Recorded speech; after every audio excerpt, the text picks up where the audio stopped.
Hey, Syed here. In this video, I'm going to show you how can we create a new project template in SideWaffle using SideWaffle. So if you haven't already, go ahead and download and install SideWaffle from SideWaffle.com. I've already loaded the SideWaffle solution from GitHub here, and let me show you how we're going to go ahead and create this project template. For this demo, I'll go ahead and add a new WPF project here. So WPF project,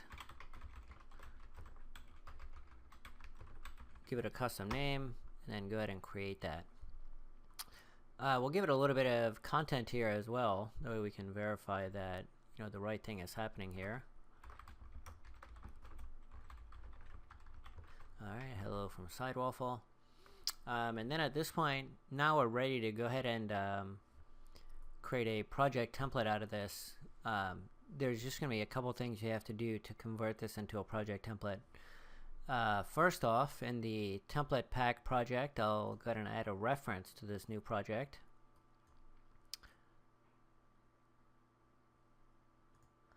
Alright, now the reference has been added. Inside the configuration manager dropdown, I'm just going to uncheck building of this mycoolWPF app. The only one that should be checked is this template pack one, so go ahead and check that. This is kind of a workaround at the moment, but I'm still working on trying to see how can we prevent that one particular step. And then after that, the only remaining step is we need to add a couple files to the source project, and this will be the indication that the project is a project template. So go to add new item, go down to extensibility and choose SideWaffle, and then I'll pick this SideWaffle project template files item template. The name here doesn't matter. Go ahead and add that. And one note, you always want to add that to the root of your project. It'll add the files in the correct spot.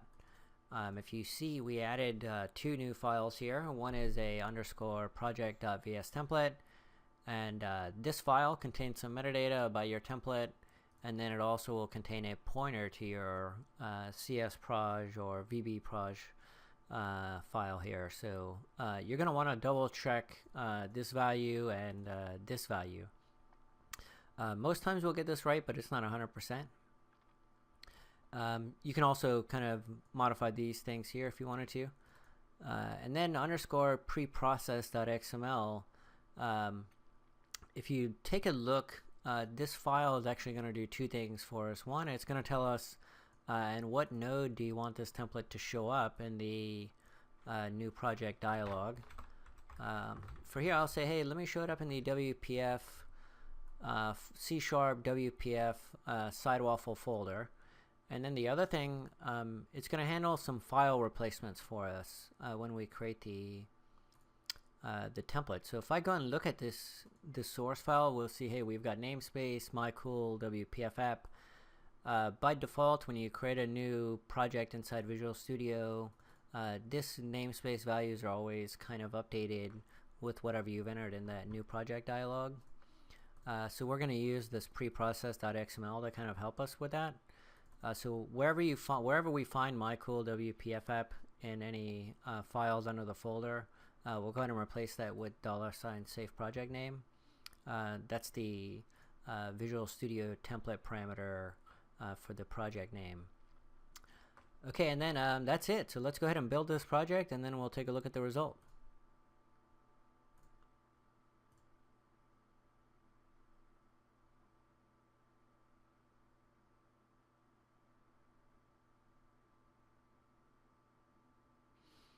Alright, so now everything's done, and let me just go ahead and Control F5 this.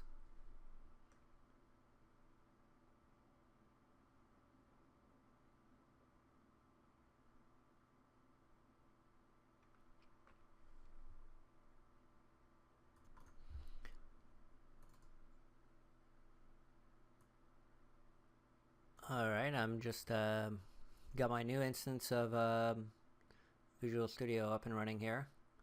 Let me say new project. If I go to WPF, SideWaffle, your name here, so I'll say my cool app 5, I guess, and create that. And then we can see under app.xml we've got my cool app 5. Let me just build this. Okay, let me run it and we'll take a look. Alright, hello from SideWaffle. Alright, that's it. It's just that simple. Alright, thanks. And let me know if you guys have any questions, and you know, definitely do subscribe to the channel if you're looking for further updates on SideWaffle and Visual Studio. Thank you.